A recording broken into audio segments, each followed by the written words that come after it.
হযরত ইব্রাহিম মুসলিম হয়েছিলেন, তার ইসলামের জোর কতটুকু আল্লাহ পরীক্ষা করতে চাইলেন। সুবহানাল্লাহ। ইসলাম মানি বাহ্যিক আনুগত্য, ঈমান আনার পরে ইসলাম মানি বাহ্যিক আত্মসমর্পণ। সুবহানাল্লাহ বলেন। আগুনের কন্ডিতে দাউ দাউ করে আগুন জ্বলছে, হাজারো মানুষ হযরত ইব্রাহিমের করুণ মৃত্যু দেখার অপেক্ষায় দাঁড়িয়ে আছে। নমরুদও দাঁড়িয়ে আছে। কাঠের কামান ঘুরতে লাগলো, রশিটা কাটলে তিনি আগুনে যাবেন। এমন সময় আল্লাহ তাআলা পরীক্ষা নেবার জন্য হযরত জিবরিলকে পাঠিয়ে দিলেন। তিনি এসে বললেন, ইব্রাহিম, আমি আল্লাহর সবচেয়ে জবরদস্ত ফেরেশতা, আমার নাম জিবরিল। আলাকা হাজাতুন ইয়া ইব্রাহিম, আপনার কোনো প্রয়োজন আছে কিনা আমাকে বলেন, আমার 600 পাখা। সুবহানাল্লাহ। হযরত জিবরিলের কয়শো পাখা ছিল? একবার নাড়লে আকাশে যেতেন, আরেকবার নাড়লে নামতেন। তিনি বলেন, আমি যদি এই পাখাগুলো নাড়া দেই তাতেই তো পুরা বাবেল শহরটা মাটির সাথে মেসাকার হয়ে যাবে, সাহায্য লাগবে কিনা বলেন। আল্লাহর খলিল, আল্লাহর দোস্ত ইব্রাহিম পাল্টা প্রশ্ন করলেন, সাহায্যের দরকার আছে আমার।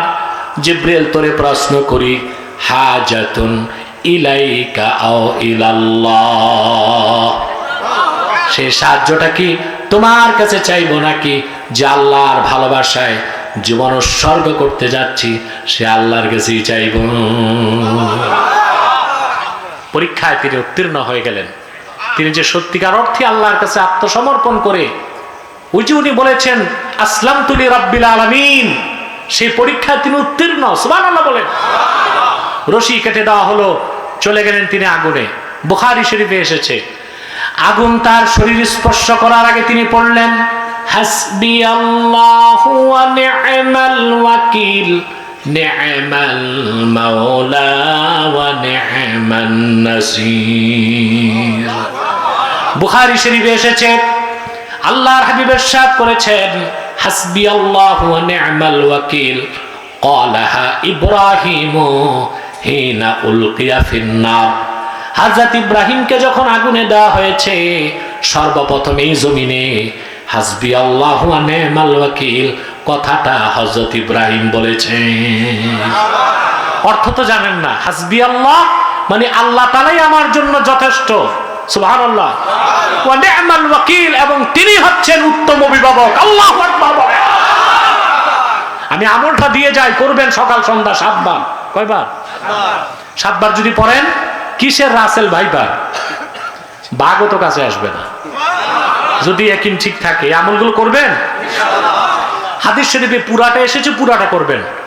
আমার সাথে পড়েন, ফাইন তামান্নাউ ফাকুল হাসবিয়াল্লাহু লা ইলাহা ইল্লাহু আলাইহি তাওয়াক্কালতু ওয়া হুয়া রাব্বুল আরশিল আযীম। সকালে 7 বার, সন্ধ্যায় 7 বার, 24 ঘন্টার জন্য আল্লাহর রহমতের চাদরে আপনি লেমিনেটেড হয়ে যাবেন। বলেন সুবহানাল্লাহ। সাপ, বিচ্ছু, জিন, ভূত, পেরেত, কিছু পেরেত বলে কিছু নাই, ভূত বলে কিছু নাই, জিন আপনার ধারে কাছেও আসবে না। সুবহানাল্লাহ বলেন। আর সাপের কামড় থেকে বাঁচার জন্য একটা আমালে কোরআনি, কোরআনি আমল হচ্ছে আপনি 7 বার পড়বেন। খেত খামারে গেলে তো কামড়ায় বেশি নাকি? সালামুন কাওলাম মির রাব্বির রহিম, সালামুন আলা নূহিন ফিল আলামিন। ওযু করে 7 বার পরে ধান কাটতে যাবেন। সাপ সবল দিতে চাইলো, আল্লাহর হুকুমে তার মুখ বন্ধ থাকবে ইনশাআল্লাহ। আল্লাহ আমাদের কবুল করুন, আল্লাহ আমাদের মঞ্জুর করুন। পারবেন না ইনশাআল্লাহ?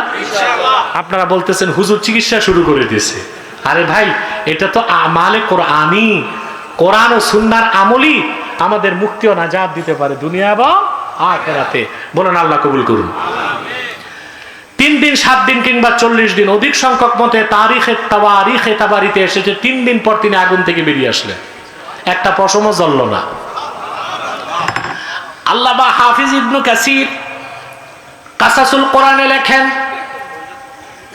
হযরত ইব্রাহিম যারে পিতা বলতেন, আজার ছিল তার নাম। আজার নমরুদের প্রাসাদের ছাদে দাঁড়িয়ে হযরত ইব্রাহিমের করুণ মৃত্যু অবলোকন করার জন্য ছাদের, সম্মানিত সুধী কথা শুনতেছেন, আজর দাঁড়াইছে প্রাসাদের ছাদে। প্রাসাদে কেন দাঁড়াইছে? তামাশা দেখবে। কাসাসুল কোরআন ইবনে কাসির লেখেন, নমরুদ তাকায়, আজর তাকায়, দেখলো আগুনের লেলিহান শিখার ভিতরে আল্লাহ তাআলা ইব্রাহিম আলাইহিস সালামের জন্য সবুজ বাগান বানিয়ে দিয়েছেন, সেখানে তিনি বিচরণ করছেন। তখন মুখ ফসকে বলে ফেলল আজর, নি'মার রাব্বু রাব্বুকা ইয়া ইব্রাহিম। আসলেই ইব্রাহিম, আমরাই মিথ্যার উপর আছি, তোমার রব যিনি আল্লাহ তিনি উত্তম প্রতিপালক। বলেন সুবহানাল্লাহ, উত্তম সাহায্যকারী। বলেন সুবহানাল্লাহি ওয়া বিহামদি। কথা শুনতেছেন? বেরিয়ে আসলেন ইব্রাহিম আলাইহিস সালাম। এই ঘটনা দেখেই ওনার ভাতিজা লূত আলাইহিস সালাম সহ কওমের বিরাট এক অংশ মুসলমান হয়ে গেছে। হযরত ইব্রাহিম বিপ্লবে সফল হয়েছেন কিনা? বিপ্লব সশস্ত্র ছিল না নিরস্ত্র? সুবহানাল্লাহ বলবেন না? ইব্রাহিম আলাইহিস সালাম সশস্ত্র বিপ্লব করবেন কেমনে? ছিলেন তো একা, একাই বিপ্লব করছেন, আর সেই বিপ্লবে তার ভাতিজা লূত সহ বিরাট সংখ্যক লোক মুসলমান হয়ে গেল। এবার নমরুদ দেখলো যে না, ইব্রাহিম আলাইহিস সালামকে কিছু করা যাবে না, বলে তাকে একটু সংলাপে ডাকো। দুনিয়ার স্বৈরাচারদের এটাই চরিত্র, যতক্ষণ পারে নির্যাতন নিষ্পেষণ করে, যখন দেখে আর সম্ভব না তখন সংলাপে বসতে চায়। হযরত ইব্রাহিম আলাইহিস সালাম গেলেন, বিতর্ক শুরু হলো, বিতর্কে নমরুদ হেরে গেল। আল্লাহ পাক বলেন ফাবুহিতাল্লাযী কাফার, যে কুফর করলো সে হতভম্ব হয়ে গেল। হযরত ইব্রাহিম আলাইহিস সালামকে আল্লাহ নির্দেশ করলেন, ইব্রাহিম এবার গজব আসবে বাবেলের কাফেরদের উপর, তুমি বাবেল ছেড়ে হিজরত করে কেনান চলে যাও। তিনি তার ভাতিজা লূতকে পাঠিয়ে দিলেন জর্ডানে। কোথায়? জর্ডানের ওই সময়ের মানুষগুলো ছিল সমকামী, লেসবিয়ান। আল্লাহ তাদের গজব দিচ্ছেন, গজবের চিহ্ন এখনো আছে ডেড সি, মৃত সাগর। সুবহানাল্লাহ। আমার ভাইরা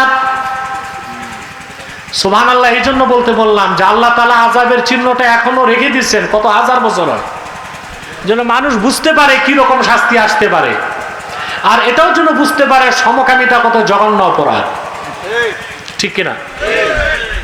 সম্মানিত সুধী, তিনি তার পরিবার পরিজন নিয়ে মিশর হয়ে চলে গেলেন কেনান, ফিলিস্তিন।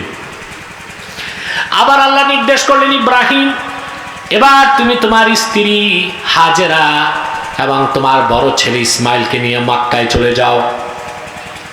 ইসলাম অর্থাৎ আত্মসমর্পণ, ইসলাম অর্থ আনুগত্য। আল্লাহর প্রত্যেকটা হুকুম বিনা প্রশ্নে তিনি মেনে নিয়েছেন, কারণ তিনি ছিলেন মুসলিম, আত্মসমর্পণকারী। সুবহানাল্লাহ। কি বুঝাতে চাচ্ছি তা তো বুঝতে পারতেছেন? হযরত ইব্রাহিম আলাইহিস সালামের কয় ছেলে ছিল? না, ভুল ধারণা, 4 ছেলে। কয় ছেলে? বড় ছেলে ইসমাইল, দ্বিতীয় ছেলে ইসহাক, তৃতীয় ছেলে মাদিয়ান, চতুর্থ ছেলে মাদায়েন। কয় ছেলে? আমার একটু ভুল ইনফরমেশন জানি। স্ত্রী কয়জন ছিল? 3 জন। হাজেরা, সাররা, তৃতীয় স্ত্রীর নাম ছিল কোতায়রা। কি না? এগুলো কারেকশন করতে হবে, ঠিক না? আল্লাহর হুকুমে তিনি হুকুম দিছেন, আল্লাহ দেরি করেন নাই, আত্মসমর্পণ। সুবহানাল্লাহ। হাজেরা আর হযরত ইসমাইলকে নিয়ে চলে গেলেন মক্কায়। একবারও আল্লাহর কাছে প্রশ্ন করলেন না, আল্লাহ যেখানে কোনো মানুষ নাই, পানি নাই, খাদ্য নাই, এখানে শিশু বাচ্চাটা রেখে, অবলা স্ত্রী রেখে যাব, কেমন হুকুম করছো? বলছেন? কারণ তিনি প্রথমেই বলছেন আসলামতু লিরাব্বিল আলামিন। এটাই তো ইসলামের শিক্ষা। সুবহানাল্লাহ। বিনা প্রশ্নে আনুগত্য মেনে নেওয়া। ঘটনা দীর্ঘ, আমি সংক্ষেপ করে বলছি। ইমামে কুরতুবী লেখেন, ইব্রাহিম আলাইহিস সালাম সেই যে চলে গেলেন, 13 বছর কোনো খোঁজ নেন নাই। কত বছর? হযরত ইসমাইলের বয়স যখন 13 বছর হয়ে গেল, ফিরে আসলেন ইব্রাহিম আল্লাহর হুকুমে আবার মক্কায়। فلما بلغ معه السعي قال يا بني إني أرى في المنام أني أذبحك। হযরত ইসমাইল যখন পিতার সাথে দৌড়াদৌড়ের বয়সে উপনীত হলো, তখন হযরত ইব্রাহিম ফিরে আসলেন। আর হযরত ইব্রাহিম স্বপ্ন দেখে তার সন্তানকে বললেন, ইসমাইলকে আমি স্বপ্নে দেখি আমি তোমাকে জবাই করছি। আল্লাহ 3 রাত তাকে স্বপ্ন দেখালেন, ইসমাইলকে জবাই করো। তিনি একবারও বললেন না, আল্লাহ এটা কেমন হুকুম, নিজ হাতে সন্তান জবাই, তা কি সম্ভব বলছেন? কারণ তিনি আত্মসমর্পণ করছিলেন। সুবহানাল্লাহ। যেমন পিতা তেমন সন্তান। হযরত ইসমাইল বললেন, قال يا أبت افعل ما تؤمر ستجدني إن شاء الله من الصابرين। হে আমার পিতার যেমন আদেশ তাই করুন, আমার কোনো আপত্তি নাই। অনতিবিলম্বে আপনি আমাকে ধৈর্যশীলদের অন্তর্ভুক্ত পাবেন। তার মানে তিনি তার বাপকে বুঝাই দিলেন, বাবা তুমি যেমন মুসলিম আমিও তেমন মুসলিম। তুমি আল্লাহর কাছে আত্মসমর্পণ করছো, আমিও তো আল্লাহর কাছে আত্মসমর্পণ করেছি। তার মানে আল্লাহর হুকুম প্রস্তুত, তোমার ছুরি প্রস্তুত, আমি ইসমাইলের গর্দানও প্রস্তুত আছে। সেজন্য আল্লাহ পাক কি শব্দে কথাটা বললেন, ফালাম্মা আসলামা ওয়া তাল্লাহু লিল জাবিন। পিতা পুত্র দুজনেই যখন আত্মসমর্পণ করলো, 1 বছর রহিম তোমার SRE মিডিয়া, ইসলামের পথে।